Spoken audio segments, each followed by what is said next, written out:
జీవితం ఎప్పుడు ఎవరిని ఎలా మారుస్తుందో తెలియదు. నువ్వు పేదరికంలో పుట్టినా, ధనిక కుటుంబంలో పుట్టినా, రక్తమాంసాలు శ్వాసతోనే పుడతావు. కానీ నీ జీవితానికి ఒక అర్థం ఇచ్చేది నువ్వు నమ్మిన ఒక జీవన సూత్రం మాత్రమే. చాలామందికి ఈ జీవన సూత్రం లేక కొంతమంది అల్పులుగా, ఇంకొంతమంది పురుగులుగా, మరికొంతమంది అర్థం లేకుండా చనిపోతారు. కానీ చరిత్రలో కొంతమంది ఉంటారు, తమ రక్తమాంసాలని, తుది శ్వాసని తాము నమ్మిన జీవన సూత్రానికి అర్పిస్తారు. వాళ్లే చరిత్ర తిరగరాస్తారు. అలాంటి వారిలో ఒకడు మైకేల్ ఏంజెలో. పెయింటింగ్స్తో, శిల్పకళతో వెస్టర్న్ ఆర్ట్ ట్రెడిషన్ని సమూలంగా మార్చివేశాడు. చాలామంది వాదన ఏంటంటే లియోనార్డో దా విన్సీ కంటే ఇతను చాలా గొప్పవాడని. ఆ గొప్పతనం మీకు తెలియాలంటే అతను వేసిన నగ్న చిత్రాలను, అతను చెక్కిన శిల్పాలను చూస్తే మీకే తెలుస్తుంది. మైకేల్ ఏంజెలో ఇటలీలోని ఒక విలేజ్లో పుట్టాడు. వాళ్ళ ఫాదర్ ఒక ఊరి పెద్ద, పేరుకే ఊరి పెద్ద. కానీ చాలీ జీతంతో బ్రతుకుబండి నెట్టుకు రాలేక అవస్థలు పడేవాడు. కానీ చేతులకి మురికి చేసుకొని దున్ని బ్రతకడానికి అహం అడ్డొచ్చేది. దీనికి తోడు మైకేల్ ఏంజెలో పుట్టిన తర్వాత మరో 3 కొడుకులు పుట్టారు. దాంతో ఇంతమంది సంసారాన్ని పోషించలేక మైకేల్ ఏంజెలోని పెంచే బాధ్యతని మరో కుటుంబానికి ఇచ్చాడు. కన్న కొడుకు కాకపోయినా ఆమె మైకేల్ ఏంజెలోని రొమ్ముపాలతో పెంచింది. ఇక ఇంటి పెద్ద మనిషి రాళ్లు కొట్టి బ్రతికేవాడు. జీవితం గురించి నేను బలంగా నమ్మే విషయం ఏంటంటే, జీవితం నీ కాళ్ళు విరగ్గొడుతుంది, బట్ వెంటనే నీ చెప్పుల్ని వేరే వాళ్ళకి అమ్మి పెడుతుంది. సేమ్ మైకేల్ ఏంజెలో విషయంలో కూడా ఇదే జరిగింది. ఊరి పెద్ద కుటుంబంలో పుట్టి రాళ్లు కొట్టుకునే వాళ్ళ కుటుంబంలో వచ్చి పడ్డాడు. బట్ అదే అతన్ని తిరుగులేని జీనియస్ని చేసింది. అప్పటి ఇటలీలో ఒక సాంప్రదాయం ఉండేది. పెద్ద పెద్ద బిల్డింగ్స్ నిర్మాణంలో భారీ రాళ్ళు వాడేవాళ్ళు. సో మైకేల్ ఏంజెలోని పెంచే అతనికి బండరాళ్ళని అవసరానికి తగ్గట్టుగా ఒక తీరులో కొలతల ప్రకారం కోయడంలో మంచి స్కిల్ ఒకటి ఉంది. శిలల పట్ల ఆసక్తి, శిల్పకళ పట్ల మోజు మైకేల్ ఏంజెలోకి ఆ దశలోనే అబ్బింది. మైకేల్ ఏంజెలో ఒకసారి ఏమన్నాడంటే, ఆ చిన్న వయసులోనే నన్ను పెంచిన స్త్రీ ఇచ్చిన చనుబాలతో పాటు సుత్తి, ఉలి వాడుకలో మెలకువలు నేర్చుకున్నాను. ఆ మెలకువలతోనే ఇప్పుడు నేను ఇంత గొప్ప శిల్పాలను చెక్కగలుగుతున్నాను. సో కొన్నేళ్ల తర్వాత మైకేల్ ఏంజెలో కన్న వాళ్ళ ఇంటికి వెళ్ళిపోయాడు. 7 ఏళ్ల పిల్లాన్ని మొట్టమొదటిసారి స్కూల్లో చేర్పించారు. 10 ఇయర్స్కే లాటిన్ భాష నేర్చుకొని చిన్న పొయిట్రీ రాసేవాడు.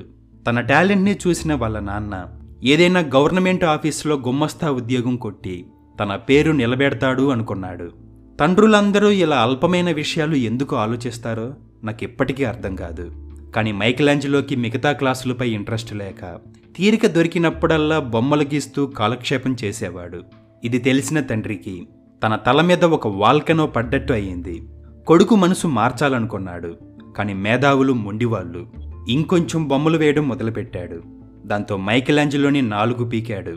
అయినా లాభం లేదు. చివరికి తండ్రే తన దారిలోకి వచ్చి 13 ఏళ్ల కొడుకుని డొమినికో గిర్లాండో అనే ఒక స్థానిక చిత్రకారుడి దగ్గర చేర్పించాడు.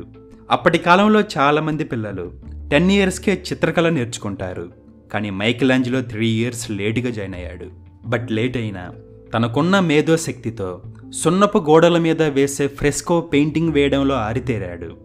అయితే ఆ సంవత్సరం నేర్చుకున్న కళే తనకు పేరు తెచ్చిన కళాఖండాలు చెక్కడంలో ఉపయోగపడింది. నిజానికి మైకేల్ ఏంజెలో పెయింటింగ్ వేయడంలో ఆరితేరిన శిలలో చెక్కడం మీదే తన మనసంతా ఉండేది.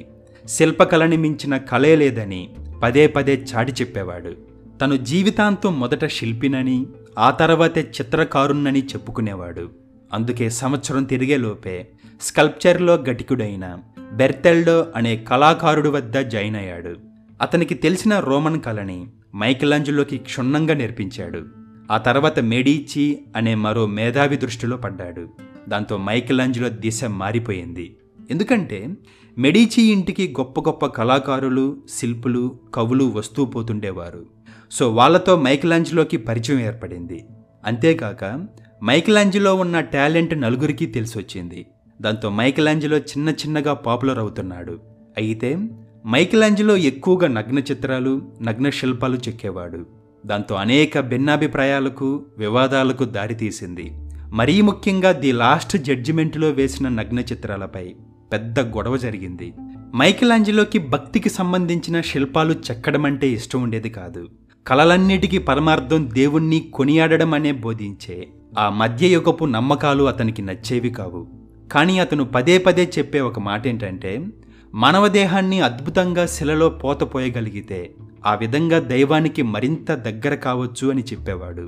ఇంకా చెప్పాలంటే కళ ద్వారా కళాకారుడు ఆవిష్కరించే సౌందర్యమే దైవం అని అతను నమ్మేవాడు.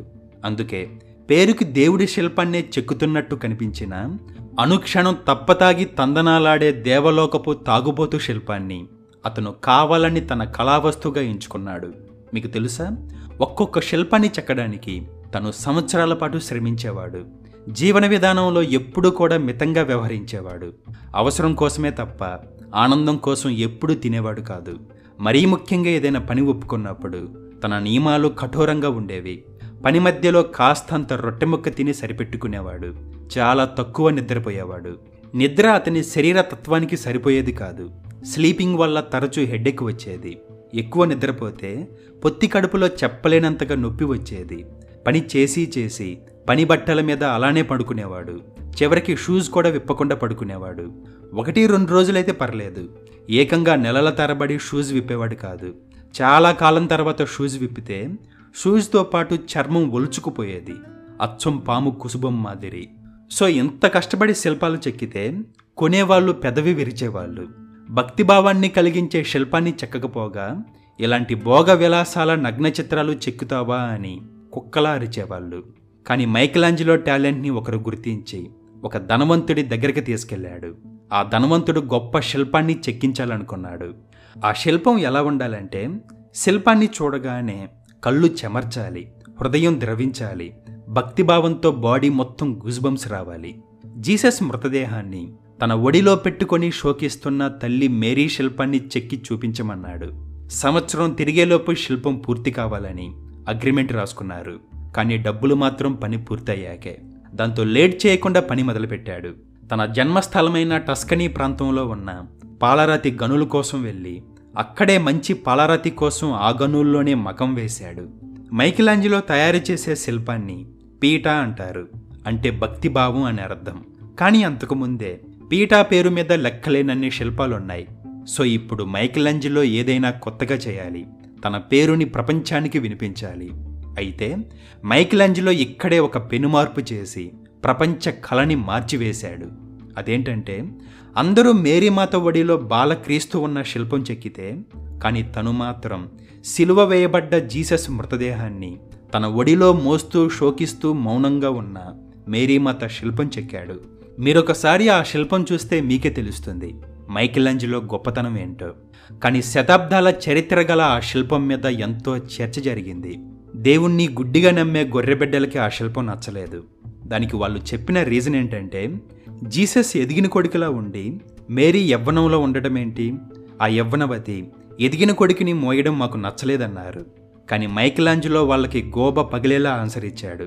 యవ్వనంలో సహజంగా ఉండే పువ్వు లాంటి ప్యూరిటీ, సెరెనిటీ అండ్ పీస్ ఆమెలో స్పష్టమవుతున్నాయి.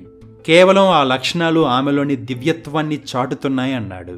కానీ అడిగిన ప్రశ్నకి సరైన సమాధానం ఇస్తే మూర్ఖులకి నచ్చుతుందేమో కానీ అపరమేధావులు అనుకునే వాళ్ళకి అస్సలు నచ్చదు.